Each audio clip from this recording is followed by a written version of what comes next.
So guys, I thought that when I was starting this episode review that I was going to have to insert a train wreck video.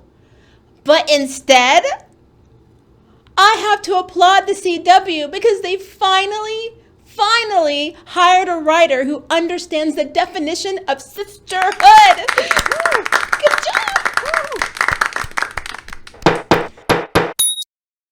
Hi guys, my name is Maria Park and this is Approach the Nerd, and in this episode we are reviewing Charmed episode 15 entitled Third Time's a Charm.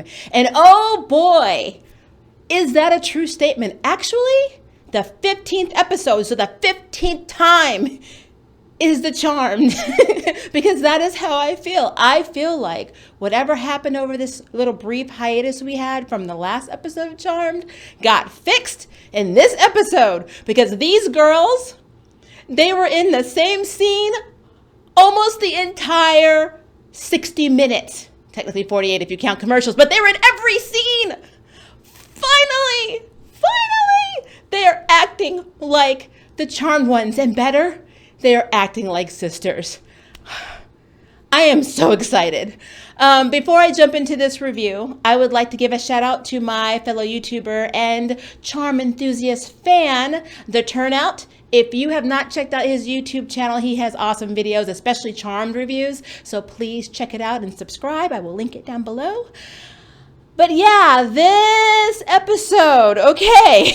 Woo, it started off cool because they were getting coffee together. All three of them were together having a conversation. Now, there's a tiny bit of a hang up where Maggie was like, I can't get over what Abigail said, that we were the problem. And, Mel's like, forget what she said. We'll deal with we'll deal with it. We'll get the power back. And of course, Maggie and Macy are like, well, maybe we don't want it. Maybe we don't want it to mess up our sisterhood. Which, okay, guys, we're just getting our sisterhood started today. So come on, don't get ahead of yourselves. But, that was a little But outside of that, I'm so excited. So they go down to the secret Charmed cave and command center, and they get an alert basically right before talking to Harry, who's trying to make talismans to free Dark Lighter Harry, because he wants to be able to control, or we'll call him Jamie, to control him and get all the information that he can get from him about what's going on. So he's made like multiple talismans that do not work. It's not going to work because it's not in the script. So he basically, him and Macy have a little conversation, and, she's like, I thought we agreed to keep him in the bottle, yada, yada. And, but we'll get back to that point. The girls go to Portland, Oregon when they see the alert on the map. So when they get there, they see a guy named Bruce, who they figure he has a witch because he's the one from the club that Maggie saw. And he has this watch, and they basically said, where's a witch, and we know what's going on here. He said, I'd rather just show you. And he basically taps his watch, and this sophisticated security system unlocks this huge metal cage basically, and then this monster who I want to say they called him a manster, but I'm not sure, but I think they said manster, comes out, and basically he has Kion and other abilities, a bunch of different magical creatures mixed into this one revitalized corpse body. And Mel tries to use her heat power. It doesn't work. Macy manages to telekinetically push him back, but he just gets right back up. Since Maggie doesn't have an active power, she basically takes her, I call it the nightstick of justice, and she hits the watch on Bruce's arm, and the guy, basically Bruce is like, what have you done? Because basically that's the remote that's controlling it, the manster. So Bruce just is like, all right, you're an idiot, I'm out. And so he starts running, and then the manster basically spits out his green goo and destroys him. He blows up, basically. So the girls realize they cannot fight him, so they basically, actually, he just kind of disintegrates. I don't know why he stopped. He really could have just killed them, right then. Oh well, he disappears in a big black puff of smoke, and they realize that they have a problem fighting him because their powers aren't working against him. And then they hear a knock on the trunk of this car, and they find a woman. and she's like gagged and blindfolded. So they get her, and then like the cavalry's coming. They hear a bunch of cars coming, so they know it's the other part of the magical scientist organization. So they basically take her back to the command center and they blindfold her. Well, when they get there, Harry's like, "Who's this?" And basically, why the heck is she here? And the command center says, "Welcome back, Elder Celeste." So they found an elder that is not dead. When they ask her why she didn't die, is because she walked away from that life a long time ago. She does a really cool like incantation that like changes the map. And so now you can see demons instead of just witches in trouble. And it shows you where all the demons are active. And that's actually really, really cool. But when Harry's looking at her, he's like, "I know I've seen you before." But then he starts getting a vision of, her being there, extracting the dark lighter version or darkness out of him, creating basically dark lighter Harry. And she admits it. And that's when he's like, "I need to leave because I'm about to smack this bee." Yeah. That was really interesting. And what's also interesting is how Macy is now so into trying to be in tune with how Harry is feeling. Like she goes to check on Harry. The Macy fangirl in me is actually very happy with how they were interacting in this episode, because she was all about supporting her man, who's not really her man yet, but probably will be her man very soon. But they have a little conversation, and he even says, "I'm not used to these feelings." And she's like, "What?" He's like, "Rage," meaning he wanted to go rage on her because, she essentially put his life in danger by splitting them.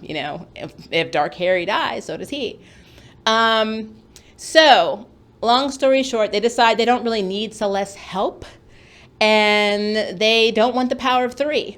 So she starts doing like a spell on them, and they think that she's forcing the power of 3. And Macy even uses her telekinesis to kind of like back her off against the wall, but she doesn't realize that the spell's already been cast. And the thing about Celeste is an irresponsible witch scientist because she experiments, but they don't really seem to work out. It's almost like a hilarious version of Dexter's Laboratory. So when she casts this spell on them, they aren't able to wake up because, yes, they're facing their fears, but Harry basically informs her their fears are losing each other. So we do see the stuff they've mentioned throughout the season that has been bothering them, like Maggie's fear is being seen as a child, and she's seen as a little girl by everybody, and they just kind of talk to her like she's baby talk, and they're like, "Oh, you're so cute." She hates that. That is not a fear, but it's something that bothers her. Macy, it's not a fear that her sisters have replaced her with Abigail, which I'm going to get to in a minute. It's basically something that is an insecurity for her. It bothers her that Mel and Maggie were so quick to replace her as a sister, because again, she's even said she feels like the black sheep, the third wheel. So she doesn't feel bonded with them. So them replacing her with Abigail is, in her mind, realistic, even though she knew this is not real. She kept saying, this isn't real, but she was feeling the feelings. And let's talk about that fight between her and Abigail. Because Macy's like, she goes into the room because Macy is very upset. Abigail is married to Harry, is now the new sister, is basically the third person in the power of 3. They basically replaced Macy with Abigail completely in this dream. And when she goes upstairs, Abigail's like, "Well, you got what you wanted. I'm sorry your marriage to Julian didn't work out, but you got to be successful. Your career's flourished, blah, blah, blah." And Macy's like, "Yeah, whatever, And she's like, she was talking about how she changed Macy's bedroom into her and Harry's room. And she's like, "Do you care about the changes in here?" And Macy's like, "No, because none of this is real." And she said, "One thing will never change, though. You're even a devil in this dream. In any reality, I know who you are. You're basically a bee." And they have an epic smackdown fight. And Macy, she all you see is Abigail go flying through the door. And I have to point out that this is supposed to be their anniversary, and it's a party, and Abigail's wearing this red dress that signifies the devil, and that's exactly what Macy called her. I thought that was very appropriate. But in that dream, Macy accidentally kills Maggie. Just like in Maggie's dream, Maggie accidentally got Mel killed. Really didn't get her killed, kinda. She was trying to warn her about this monster that only a little girl, Maggie can see, and Mel gets scratched and basically is killed by the monster the manster that they saw earlier in the dream. But what's interesting is that Macy and Maggie both are in Maggie's dream, and they both know it's a dream. Like, they're both together. It would have been kind of cool if it was like how Macy was the first dream you saw, and the Mel and the Maggie in that dream weren't really on the same page and didn't think that she was their sister, and all that stuff was actually very real for them. It wasn't until Macy wakes up, and then all of a sudden she didn't wake up in the real world. She woke up in Maggie's dream, that we realized that they were connected. So then both her and Mel wake up in Macy. Macy and Maggie woke up in Mel's dream, which is interesting because Mel is in a psychiatric ward, which for her that actually is probably partly fear because, somebody who has to have control, because that's what Mel is. Mel needs to be in control. She is very passionate, outspoken. She's a feminist. She likes to speak her mind, being subdued and basically limited to an isolated room, kind of like Alice in Batwoman, if you follow that show, when she was being held hostage. That's a fear, that claustrophobia, that no sense of security and control. That probably really is Mel's nightmare. But she was more concerned about saving her sisters, because when she's leaving, Harry actually convinces Celeste to send him into Mel's dream, because basically if Macy dies in one of the dreams, or if the last one dies, basically all of them will never wake up. So he goes in the dream and he's like calling to Mel, and these two guys are coming in to zap him and like torture him, I guess. And of course he picks up a scalpel. We both know he took them out. But Mel sees Jordan in the hallway, and Jordan's like, go outside, your sisters are waiting for you. So she does. But when she gets out there, Macy and Maggie are like, no, Mel, it's a trap. And then you turn around, and then there's Jordan, but it's not Jordan. Jordan's actually his ancestor, Lawrence Mortimer Chase. So, we're seeing the witch hunter ancestor, who is basically there with his goons to hunt down witches. And he's burning Macy and Maggie on the cross, on like these crosses, or at the stake, basically. And Mel's like trying to defend them, and then Harry comes out and zaps, Jordan or basically Lawrence, and says, don't let Macy die, because if Macy dies, then none of you are going to wake up, or none of us are going to wake up. So they're all trying to protect Macy, which touched her because she's like, everyone's trying to save me, and it's like, I think in that moment, Macy realized how important she was. Mel said, I'm not going to let you get my sisters or any other witches, and that strengthened their bond. And Maggie's like, hey, gung-ho, she's like, you're not going to get my sisters either. And then Harry's like, no, I'm going to take if he's going to kill one of us, it's going to be me. So everybody's volunteering to die for Macy. And I pretty much feel like that's when their bond was like solidified, because when they when they wake up, because I want to say, I think Harry died. I don't know. I have to go back and look at it again. But when they were able to wake up, I think, Harry got stabbed, and I'm pretty sure. But when they wake up from the dream, the sisters are like all holding hands and hugging each other, and they're like, oh, and Macy's like, I can't believe you did that. I'm sorry, Maggie, that I killed you. And Maggie's like, well, I got Mel killed. And they're all like hugging each other. I'm still waiting for Macy and Mel to get closer, because I do notice that Macy still is more comfortable going to Maggie and hugging Maggie than she is with Mel. And Mel also, it's like they use Maggie as the buffer between them, or the glue between them. But I really want Macy and Mel to be closer. And I think it's because they're both used to being, like, Macy is the oldest, Mel was the oldest. So there's kind of like now that Mel is the middle child, I think that's a big adjustment period. So yeah, it's really interesting. But I really do like the fact that the girls are 100% now more in tune of being a unit and not being separated. And they got the power of 3 back. They finally got the flippin' power of 3 back. They go and they confront the demon, and they're all like gung-ho, we're better together. Yes, we may lose our sisterhood. Yes, there may be sacrifices, but this is our destiny. And they accept it, and they hold hands, and they get the power of 3 back. And the special effects on that is actually pretty cool. I'm just saying. But yeah, I loved how they not only defeated the monster with the power of 3, how excited the little victory dance they did when they did it was cool. And even in the end, in the last scene, they're sitting on the porch and they're talking about how they're going to do everything together. And they're like, let's take our new powers for a test drive. But all 3 of them are together. They're all together.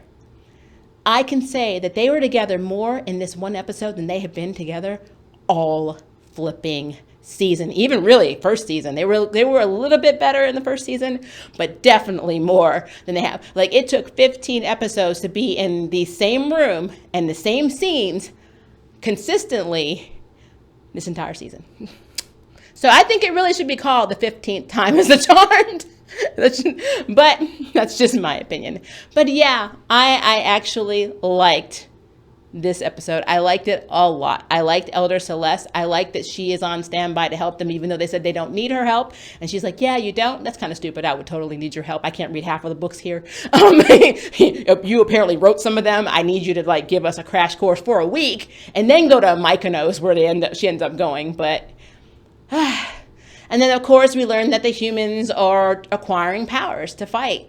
And if that happens, then it's the end of the magical kingdom or world as they know it. But we knew that anyway. We've known this whole season. So that was no thrill, or that was no real revelation. The revelation was the sisters are actually acting like sisters. That is what this episode is. Character building and awesome. So I was very happy with this episode. If you found something that you didn't like, please let me know in the comments. I really want to know. I also want to know what you guys think about this episode. So again, leave a comment below and let me know. And if you would like to sign up for jury duty, hit the subscribe button. If you'd like to know who's next on the Nerd Ballot, hit the notification bell. Until next time, I can't wait for you to approach the nerd. Bye, guys. Thank you for watching my video. I really appreciate it. But hey, the party doesn't have to stop now. Click on one of these videos and keep it going.